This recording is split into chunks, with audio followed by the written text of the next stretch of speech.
On this edition of Soul Survivors, a determined mother's extraordinary bond with her autistic son brings hope and happiness to those with nowhere else to turn. So I thought, I have to do something. We have to help with this problem. It's unique, it's individual, it's based on a feeling that she wants to help, she wants to give back.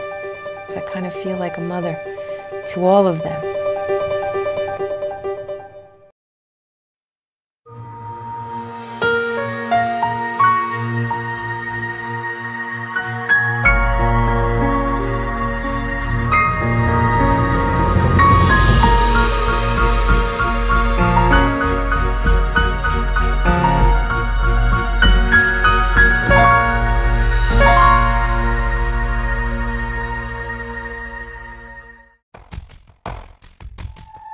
The bond between a mother and child is one of life's most cherished miracles. But what happens when that bond is put to the ultimate test? All of these terrible things go through your mind. Where's it going to go from here? And is he going to die? Denise Ryle faced that very challenge head-on when her 15-month-old son was diagnosed with severe autism. He basically requires 24-hour care. We help bathe him, feed him, dress him. Though devastated by the news, Denise refused to see her son as anything but a gift. This is their story.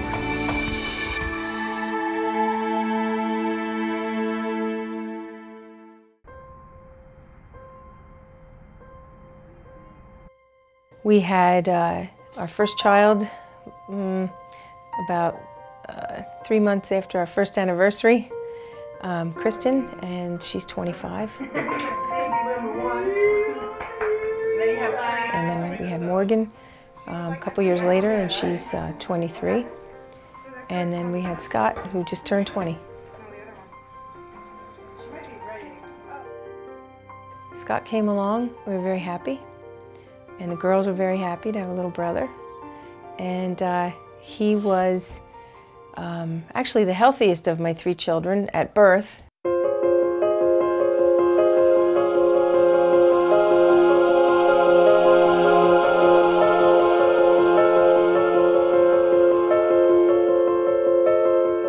Scott had a very severe reaction to his measles, mumps, rubella, and Hib vaccine. The day after his vaccine, his eyes changed. His eyes kind of shifted down all the time. He wasn't as happy. Things seemed to agitate him more. And he stopped sleeping. That was the main thing. He couldn't sleep through the night. All of these terrible things go through your mind, you know. Where's it going to go from here? And is he going to die? You know, you think of all kinds of scary things like that.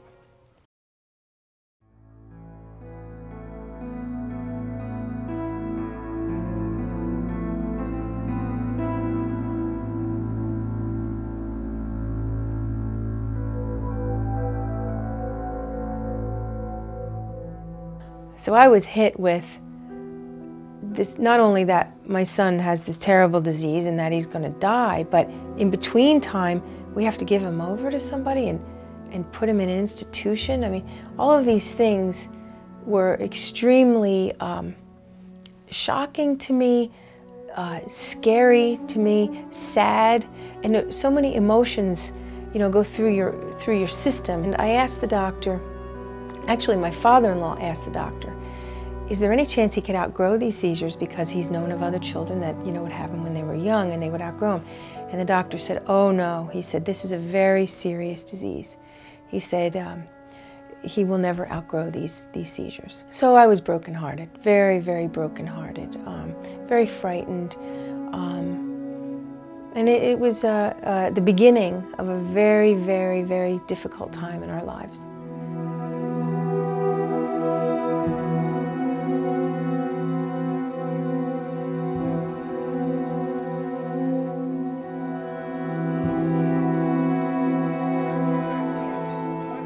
You know, I can honestly say that I've cried a lot, especially when he was little. I mean, when this was all going on with the vaccines and the seizures, I mean, I literally cried for 1.5 years. It seemed like nobody cared. It seemed like his life was worthless to these doctors. And to the schools, the people in the schools, no one would support you. Nobody would stand up with you, you know. That was the hardest thing.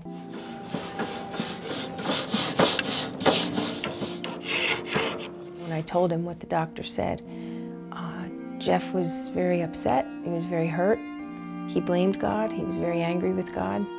At that moment, when he questioned God, that strengthened me. And it was like, he's our only hope. We don't have hope with these doctors. We don't have any hope except in God.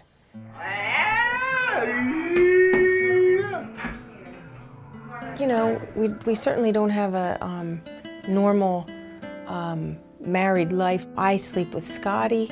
We sleep in twin beds because he's up so much at night. Now we kind of put a little strap on him because he likes these harnesses and things. Now that we're doing that, he's starting to sleep a little better. So hopefully that's going to be the trick here. All right, here. This is Scott's harness for his bus because he doesn't like to sit still on the bus. And since he brought it home, he likes to wear it in the house now. Right, Scotty? We're going to wear this in the house. It actually keeps him, he knows it keeps him from hitting anything. All right, Scott. When my brother was young, I'm not sure of the specific age, but he was damaged by immunizations. He is currently 20 years old. He's autistic and he is nonverbal. He basically requires 24-hour care. We help bathe him, feed him, dress him. But he is the joy of our life.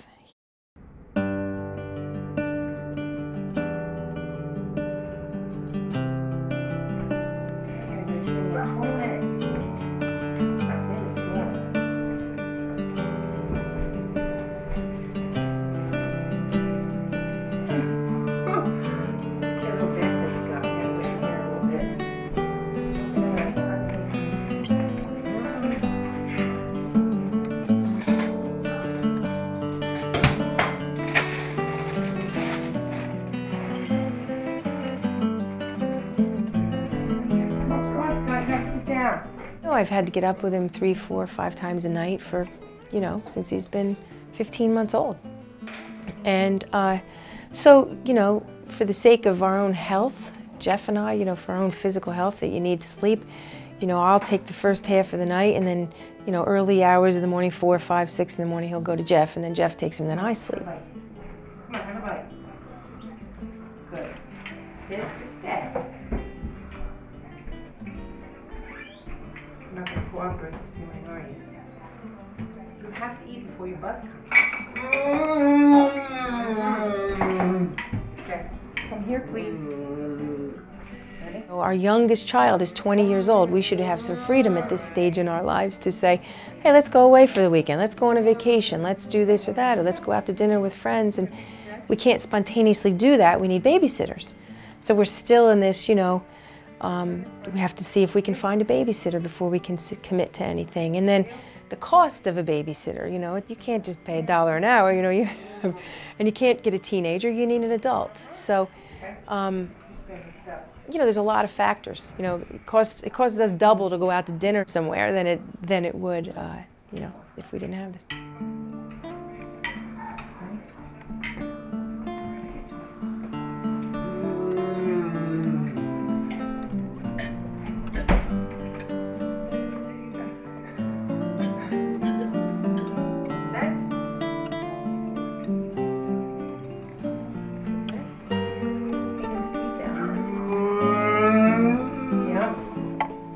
We as a family had to come together and juggle this routine. Someone always had to be with Scotty. And at the time, I can't say that I was particularly happy with it because during that age, you want to be able to go out with all your friends. All right, where's Scotty sitting? Yeah, let's right here, pass. Bella is. Bella, off. Come on, sit down, Scott. Come on, let's eat. Come on. Come on, you want to eat? Scotty is, and my husband and I joke about this because I always say Scotty's my favorite person in the entire world. And he says, hey, what about me? I don't know what it is about him, but I feel like I feel like he's just an angel. He's impacted my life in more ways than he'll ever know. I chose my career based on, my interaction with my brother. Let's go. More chips? You have to sit down and eat. Oh, thanks for that. Come on, more chips? No. Put that down. Thank you. Oh yeah, he moves quick. Chips. All right, where do you want him here? Right here, Scott. Sit down. You want chips? Sit. Sit next to Judy. Okay? This may ruin this chair. That's all right. He'll get up and take the chair with him probably. All right. Long way.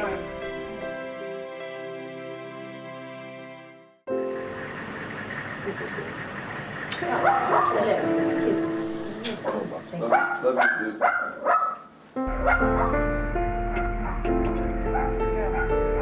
Okay, bye. Bye, don't be dead, okay?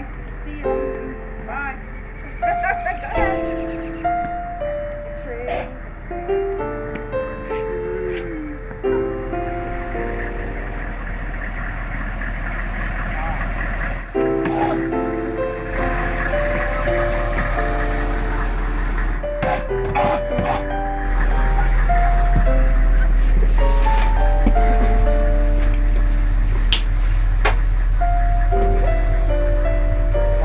Sit down, Scott. Scott, sit down. Got it.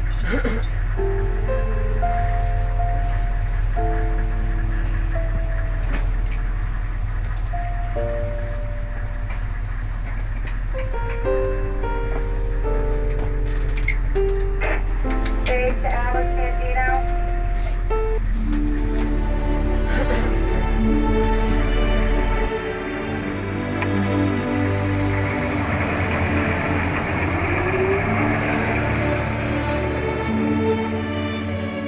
When Kristen and Morgan, they were a big help for Denise around the house. And then when they went off to college, I was very concerned about what she would do because the help that they gave her was going away and what was she going to do. So I always had my eyes out for people that might be able to help babysit or care for Scott.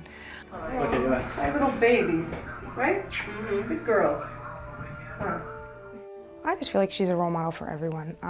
Mothers, daughters, everyone. She's absolutely a role model for me.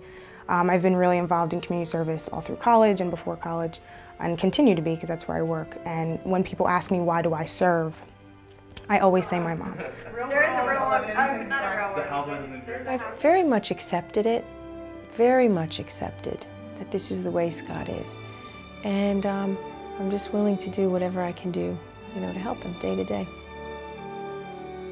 People that don't even know him, he has touched their lives in many ways. And I think that one of the good things that came out of him being sick was them starting the visitation home, or the group home for adults with developmental disabilities.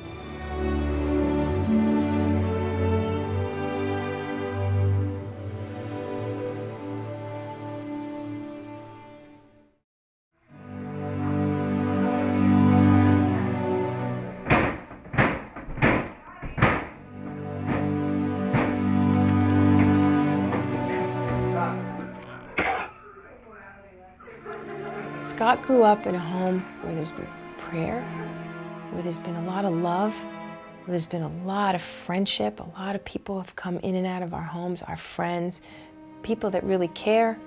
And I thought, I want to do that. I want to ensure that that lifestyle goes on for Scott. And I also started to think about all these people that are on waiting lists that have a need right now. So I thought, I have to do something. We have to help with this problem.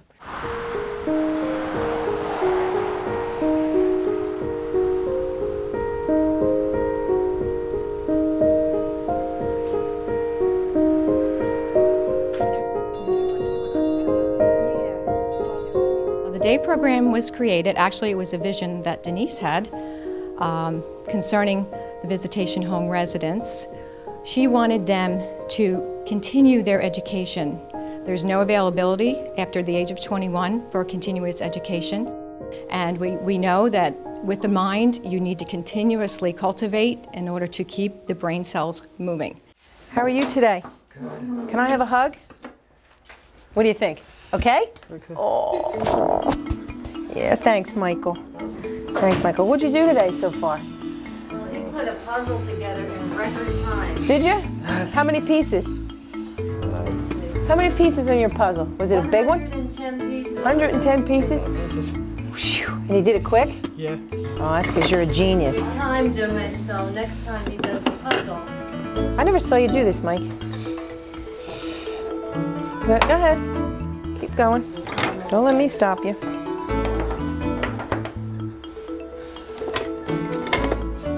You know, each resident that comes is so unique and so special, and they all have their gifts. And that's probably the most beautiful thing about Visitation Home, is that there's all these people with disabilities, and all different disabilities, and all different gifts. But you see their humanity. You see the dignity of the human person. And that regardless of the disability, the longer you're with them, you don't even see the disability. You just see them as a person. And they're lovable, and they're funny, and they have their sad times, and they have their struggles. And but it has brought me so much joy. I feel peace when I go in these homes, because these people with disabilities are so childlike and innocent. I just have to say my good mornings. I'm late today, so I'm sorry. Hi, sweetie pie. Hi. Oh. Doing all right? Fine. Doing fine? Hi, Tom. Can I have a hug? Ah, thank you. Oh, you're welcome. They're so smart. They're so smart. Hi, Minnie. Oh. Each one of them are going to teach me a sign. Oh, I gotta see this. Can I see this? I want to see this. I only know this from Christine. And what's that mean? Bathroom. That's good. Oh, this is if you have to go to the bathroom. That's an important one. Right, Tommy? That's important. Tommy, okay. Do you have a word you could teach me? Bye. Goodbye. Goodbye? Are you trying to tell us something? Yeah. You trying to get rid of us? How about you, Steve? You have a sign? Bathroom. Bathroom. Okay, that's a very Playtime. What is that? Playtime. Playtime? The Spider-Man. And Spider-Man. Good thing. I like that Spider-Man one. We're going to connect the dots, and you're going to make a picture of a S-H-O-E. What does that say? Shoe. Shoe. Okay? Okay. All right, so let's start. All right. A mother worries about her children all the time. A mother wants to always care for her children. A mother prays for her children. A mother always seeks good for her children. So, and that's how I feel about these homes. I kind of feel like a mother to all of them.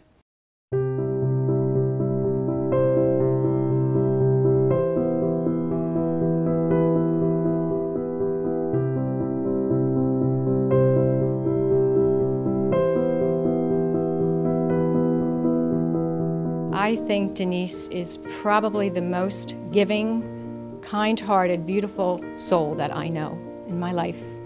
I feel an honor to know her. I feel honored that she gave me the responsibility to run this program and to do with it what I feel is important for her precious Visitation Home residents. Because in her heart is a love for each of them.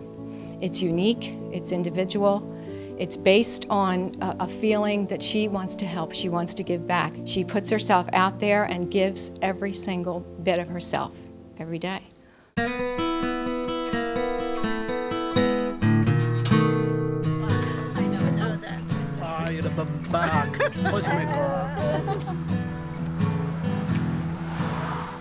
I'm Jenny.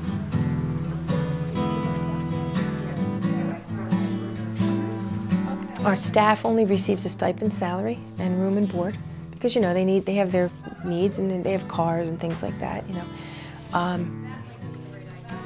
The administration, myself as a director, I receive no salary. I never have taken a penny from the organization. Board of directors, everybody volunteers. Our attorneys, accountants, all of our professionals have all done work for gratis. They've all done it as a donation. Mustard? Yeah. You like mustard? Yeah, I can do mustard. All right. So we currently have 5 ladies here at the house, ages 23 to 57. 2 have Down syndrome, 1 is autistic, and 2 are mildly retarded.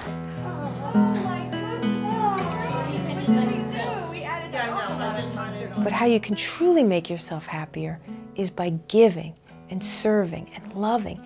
And that's what Scott did. Scott kind of broke open our hearts. You know, that instead of being selfish and holding on to, it broke open, and then the gifts that we have were able to flow. And that is loving other people, serving other people.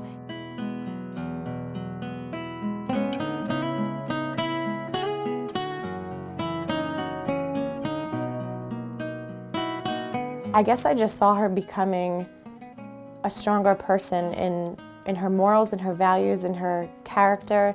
She's a huge source of strength for Scotty, but I think for a lot of other people. I think a lot of people look to her for strength and courage and just happiness. She lights up a room.